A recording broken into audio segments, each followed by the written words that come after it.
Greetings, I am Kavya Sawani, first year MBBS student at AIIMS Jodhpur. और आज हम बात करने वाले हैं अबाउट नीट 2025, जिसका काउंटडाउन अभी से शुरू हो चुका है। यस, नीट 2024 रिसेंटली एंड हुई and after analysing all of the data provided by my juniors, some other students, all the institute all across India, I have analysed a few points. और आज मैं वो सारे पैरामीटर्स एंड पॉइंट्स आपके सामने रखने वाला हूँ that will help you and guide you the preparation of NEET 2025। क्योंकि हमारे पास अभी एक साल का समय है, एक साल का समय कम नहीं होता। So if we move in the right direction from now on, NEET 2025 आते आते we can achieve any score that we want. So let's begin with the NEET phenomenon as I call it. मतलब वो सारी चीजें जो NEET की history में आज तक रिपीट होती आ रही है एंड इवन इन नीट 2024 वो चीजें रिपीट हुई। नीट इतनी सारी चीजें कॉमन रखता है कि अगर आप बस वो पैरामीटर्स को एनालाइज कर ले then it will be quite easy to crack the exam. Let's start with the first point, जिसको आप भी अच्छे से जानते हैं, सब अच्छे से जानते हैं। NCERT is the soul of this exam. आपको इस बुक से इतना थरो होना है कि any question that is asked from the lines of this book वो आपसे गलत नहीं होना चाहिए। अगर आप अभी भी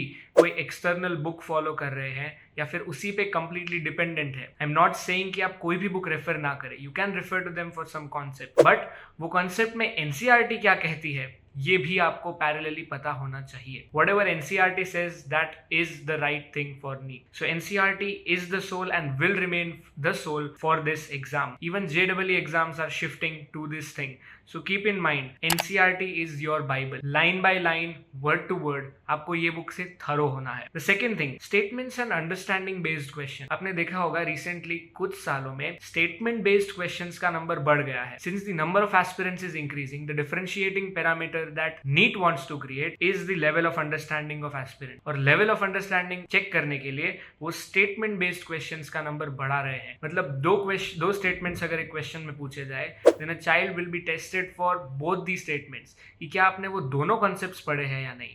So दो questions being asked in one question, that is the strategy of NEET. इसलिए आपको अपना अंडरस्टैंडिंग ऑफ एनसीईआरटी अगेन बढ़ाना पड़ेगा। इट्स नॉट जस्ट कि आप सारे वर्ड्स रट लीजिए एंड आपका काम हो जाएगा। Every line that's written in the NCERT you have to decode that line entirely. को उस लाइन का A to Z सारा नॉलेज रखना पड़ेगा, उस लाइन को पूरा समझना पड़ेगा, क्योंकि these questions are the rank deciding questions after all. जो बेसिक वन लाइन और वन वर्ड क्वेश्चंस होते हैं वो सब सॉल्व कर लेते हैं। There is nothing new in that. With these high number of aspirants आपको रैंक डिसाइडर क्वेश्चंस पे फोकस करना है। Those will be these tough understanding based questions जो आपसे तभी सॉल्व होंगे अगर आप ईच एंड एवरी लाइन से थरो हो चुके हैं, अगर आपने अपनी अंडरस्टैंडिंग डेवलप कर ली है उस कंसेप्ट के related. The third point, playing with time. NEET सिर्फ एक्यूरेसी बेस्ड एग्जाम नहीं है, NEET is a accuracy and time based exam.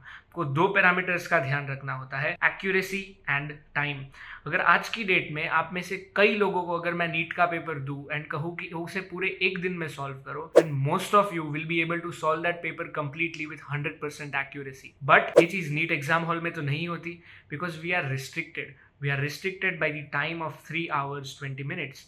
NEET भले ही कितना भी ईजी एग्जाम हो, भले ही वो क्वेश्चन हमने 100 बार करा हो, बट ये 3 घंटे 20 मिनट की टाइम लिमिट जब हमारे सामने आती है तो वो क्वेश्चन गलत होने के चांसेस बढ़ जाते हैं। So along with accuracy, time factor is quite an important factor for NEET. Now time को मैनेज कैसे करें? सबसे पहली चीज, अगर आप प्रीवियस कुछ ईयर्स के पेपर उठा के देखेंगे, NTA is trying to shuffle the pattern. For example, मैं नीट 2023 की अगर बात करूं, नीट 2023 में chemistry was on a bit of tougher side. मतलब जिन स्टूडेंट्स ने केमिस्ट्री से अपना पेपर शुरू करा था वो अपना मोस्ट ऑफ टाइम केमिस्ट्री में दे बैठे। They had less time to solve biology and physics. If I talk about NEET 2024, we know that physics was calculative. तो जो स्टूडेंट्स फिजिक्स लास्ट में छोड़ते हैं उन्हें लास्ट में रश करना पड़ा, एंड इस रश में ही सिली मिस्टेक्स होती है।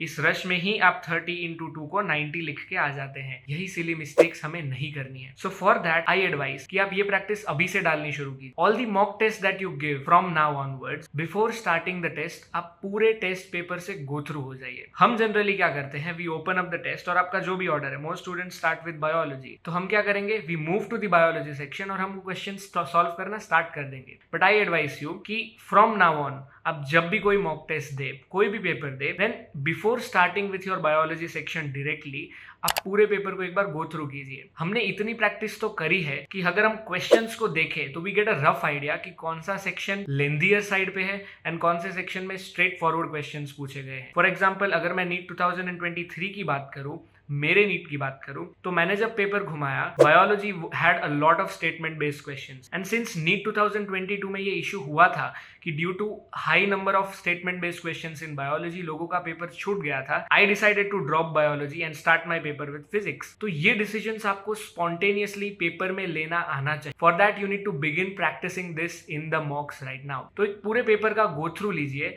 And get a rough idea कौन सा पार्ट है, या फिर वो फिजिक्स है, क्या वो बायोलॉजी है, जो पेपर में लेंथियर साइड पे इंटेंशनली रखा गया है। Because all the 3 subjects biology, chemistry and physics can not be equal in the paper.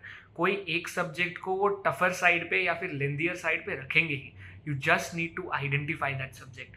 अगर आपने वो आइडेंटिफाई कर लिया and if you put that subject in the last और as you are comfortable with it, आप paper को काफी easily solve कर पाएंगे। Then 2 to 3 rank deciding questions, जैसा कि हमने कहा, these are the statement based questions जो भी पूछे जा रहे हैं। ये रैंक डिसाइडिंग क्वेश्चंस ही है जो आपको डिफरेंशिएट करेंगे पूरी पब्लिक से, क्योंकि अभी हाई स्कोर्स लाना नीट में इतना मुश्किल नहीं रहा। अब देखेंगे हाई स्कोर्स अभी काफी कॉमन हो गए हैं and even in NEET 2024 you will see that high scores will be pretty common. काफी हाई स्कोर्स पे अच्छे रैंक्स नहीं मिलेंगे। It will just be these 2 to 3 rank decider questions जो आपकी पूरी रैंक डिसाइड करेंगे, क्योंकि after all whatever college you get depends on your rank, right? So try focusing on these rank deciding questions. आपको अगर लगे कि ये क्वेश्चन थोड़ा ट्रिकी बनाने की ट्राई की गई है या फिर ये question out of the box सोचकर करना है सॉल्व, तो उस क्वेश्चन को स्टार मार्क करके छोड़ दीजिए, लीव इट असाइड और नेक्स्ट क्वेश्चन पे बढ़िए। इस क्वेश्चन को लास्ट में सॉल्व कीजिए and if doubtful try dropping a question.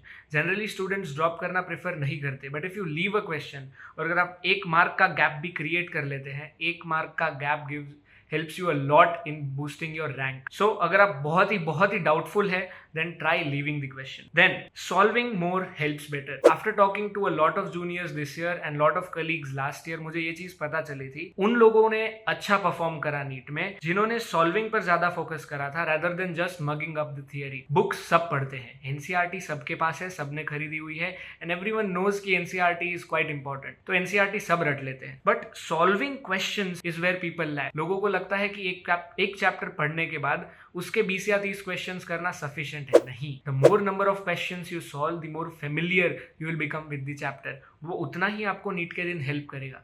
NEET के दिन आपका कंसेप्ट टेस्ट होगा but in the form of MCQs, so आपको एमसीक्यूज की प्रैक्टिस रखनी है। So increase the number of questions you solve. आप अभी 12th ग्रेड में है तो आपका 11th का पोर्शन भी पैरेलली रिवाइज हो रहा होगा अभी, तो 11th का पोर्शन रिवाइज करते करते try solving more number of questions, क्योंकि आपने एक बार वो कंसेप्ट ऑलरेडी पढ़ लिया है। So no need to dig in that concept more and more. आप बस उसका क्वेश्चन प्रैक्टिस बढ़ा दीजिए। Any concept you are solving, हो सकता है आपको समझ ना आए, काफी ऐसे भी कंसेप्ट्स होते हैं स्पेशली इन फिजिक्स जिसके अगर आप क्वेश्चन सॉल्व करना स्टार्ट करें, you will start getting more familiar with the concept. So increase the number of questions you solve every day. Then environmental performance matters. Environmental performance का मतलब क्या है? हम सब अगर आज की डेट में नीट 2024 का पेपर ले और अगर हमारे घर पे देने बैठे, then it would be quite easy, right? आप में से काफी लोगों ने घर पे ये पेपर अटेम्प्ट करने की ट्राई भी की होगी और आपको लगा होगा कि ये काफी ईजी क्वेश्चन है, बट ट्रस्ट मी, अगर आप वही क्वेश्चन एग्जाम हॉल में बैठ के शायद सॉल्व कर दे तो आप गलत कर देते।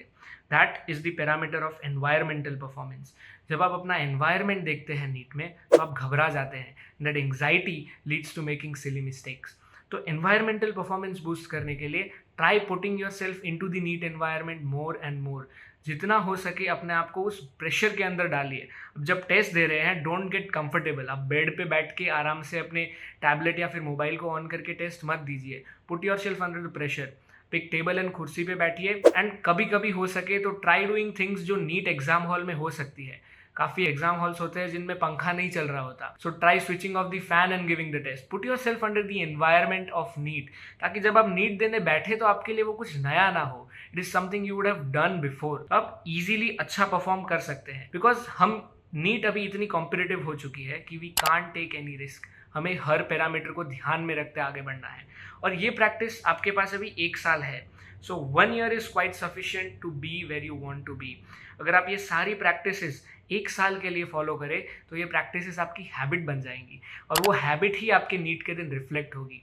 एंड जो हैबिट आपके नीट के दिन रिफ्लेक्ट हो गई वो आपका स्कोर डेफिनेटली बूस्ट करेगी। So you have 1 year to go, start following these practices and make them into a habit. All the very best.